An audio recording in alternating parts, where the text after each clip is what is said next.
Esame vietoje, kurie aborigenų kalba skamba Tardanjanga. Tai yra raudonosios kengūros uola. Britai čia įkūrė miestą ir pavadino Anglijos karaliaus žmonos Adelaidės garbei.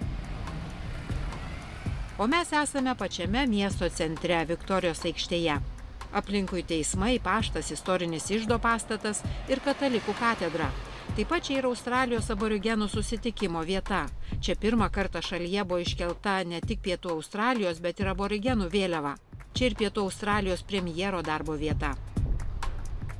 Kylame į viršutinį aukštą. Kol premjeras pasirodys, turime laiko pasižvalgyti po nuotraukų kolekciją. Mano vardas Piteris Malinauskas. Esu lietuvių pabėgėlių atvykusi į Australiją 1948 metais anūkas. Tai mano šeima, turime 4 nuostabius vaikus. Mano žmona Anabel su dukra Sofija, kuriai 10 metų, Džekui 7, Elisai 5 ir turime mažąjį Džordžą, kuriam 18 mėnesių. Politinė figūra, kuria labiausiai žaviuosi, tikriausiai yra Bobas Hawkas, ilgiausiai kada nors dirbęs Australijos ministras pirmininkas. Jis labai daug dėmesio skyrė šalies suvienijimui. Tai įdomu.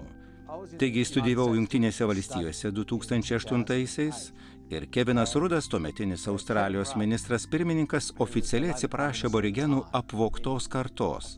Tragiška, bet praėjusiame amžiuje aborigenų vaikai buvo atiminėjami iš tėvų vien dėl rasės.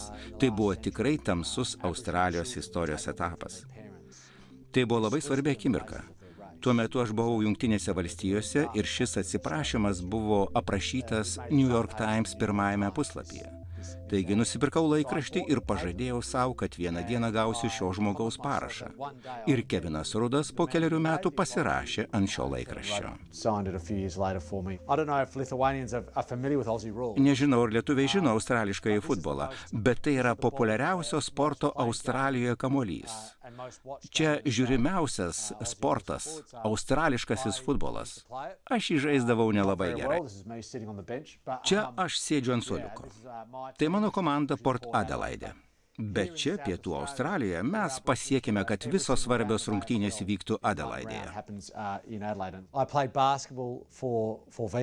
Žaidžiau krepšinį lietuviškoje Vyčio komandoje. Man labai patiko. Pietų Australijos lietuvių bendruomenė maža, bet stipri ir gerai dirbanti. Yra daug veiklų aplink krepšinį.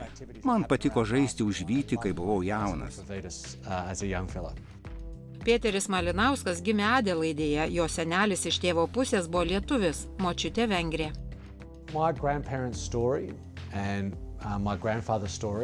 Senelio istorija man labai svarbi ir padėjo formuoti mano politinės pažiūras. Mano senelis išvyko iš Lietuvos būdamas jaunas, bėgo nuo komunistų, jis atsidūrė Vokietijoje kaip dipukas, o vėliau su keletu lietuvių išplaukė Australiją 1948-aisiais.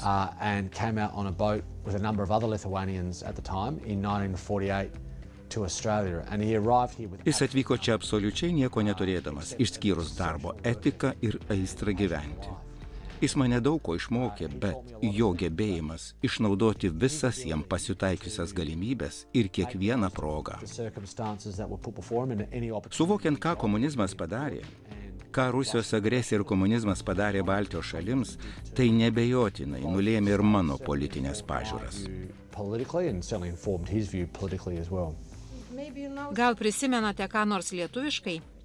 Ar galite pasakyti labas? Labas, bet tai dėja viskas, ką žinau. Mano senelis vedė vengrę, kuri taip pat bėgo nuo komunistų. Taigi jie susikalbėjo vokiškai. Mano tėvas užaugo namuose, kur girdėjo daug vokiečių kalbos. Jie greitai išmoko ir angliškai ir aš neturėjau galimybės išgirsti savo senelį kalbant lietuviškai. Galbūt prisimenate lietuviškus patiekalus, pavyzdžiui, cepelinus. Taip, be abejo. Ragavote? Be abejo.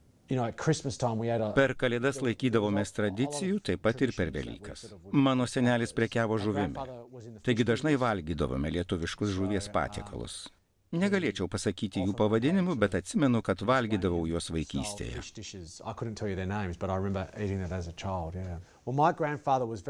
Mano senelis pasirūpino, kad aš kuo anksčiau pradėčiau dirbti. Todėl jam padėdavau, pristatydavau pirkėjams žuvį. Vėliau gavau darbą prekybos centre, kas man iš tikrųjų buvo labai svarbu. Dirbau mokydamasis mokykloje ir universitete. Ir būtent nuo to prasidėjo mano įsitraukimas į politiką. Po 2022 Rusijos invazijos į Ukrainą Pėteris Malinauskas įtrauktas į asmenų, kuriems uždrausta atvykti į Rusiją sąrašą. Buvau pirmasis Australijos politinis lyderis, kuriam Putinas uždraudė vykti į Rusiją, dėl ko aš tikrai nepergyvenu. Aš, kaip Pietų Australijos premjeras, garsiai kalbėjau apie Rusijos agresiją nukreiptą į Ukrainą, ryžtingai siekdamas užtikrinti, kad Pietų Australijos vyriausybė neturėtų jokio ryšio su jokiomis Rusijos investicijomis. Iš tikrųjų, mes pardavėme turtą, kuris buvo susijęs su Rusija, apie 80 subjektų, ir šias lėšas nukreipėme į valstybės tarnautojų pensijas. Putino režimui tai nepatiko ir jie man uždraudė vykti į Rusiją. O man tai kaip garbės ženklas.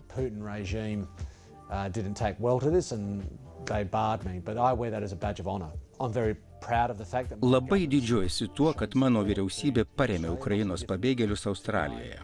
Ir labai tikiuosi, kad likęs pasaulis ir toliau rems Ukrainą šiuo labai svarbiu metu. Premjero Pėterio Malinausko iniciatyva Pietų Australijos vyriausybė pirmoji pasaulyje vaikams iki 16 metų uždraudė naudoti socialiniais tinklais, siekdama juos apsaugoti nuo priklausomybės. Tai padarėme todėl, kad žinome, jog socialinė medija daro žalą vaikams. Jie paverčia vaikus priklausomus. Ir kai jie tampa priklausomi, dažnai susiduria su dalykais, kurie nėra sveiki. Bet svarbiausia, mums reikia, kad vaikai lavintų socialinius įgūdžius vieni su kitais. Mums reikia, kad jie leistų laiką lauke ir būtų aktyvūs bei sveiki, o ne priklausomi nuo mobiliojo telefono. Todėl manome, kad jeigu jie iki 16 metų negautų prieigos, sumažėtų tikimybė jauname amžiuje tapti priklausomais. Ir pabaigoje linkėjimai Lietuvai. Iš tolimosios Adelaidės, Pietų Australijos, linkiu visiems Lietuvoje viso ko geriausio. Būkite stiprūs ir ištikimi savo. Mes užtikrinsime, kad Europa ir toliau būtų laisva ir nepriklausoma, bei tvirtai stovėsime su Ukraina. Pro premjero langą matosi 5 žvaigždučių Hiltono viešbutis. Ar žinojote, jog šio viešbučio architektas lietuvis? Tikrai? Kuris čia? Hiltono viešbutis. O taip, jis visai šalia. Lietuvių bendruomenė ne tik pietų, bet ir visoje Australijoje pasiekė daugiau, nei kas galėtų pagalvoti. Tai išdidi bendruomenė, išskirtinai darbšti, pasižyminti neįtikėtiną darbo etiką ir todėl jie vertinami Australų bendruomenėje. Didžiuojasi savo lietuviškomis šaknimis, tai istorija, kurią mėgstu pasakoti. Atsisveikiname su Pietų Australijos premjeru.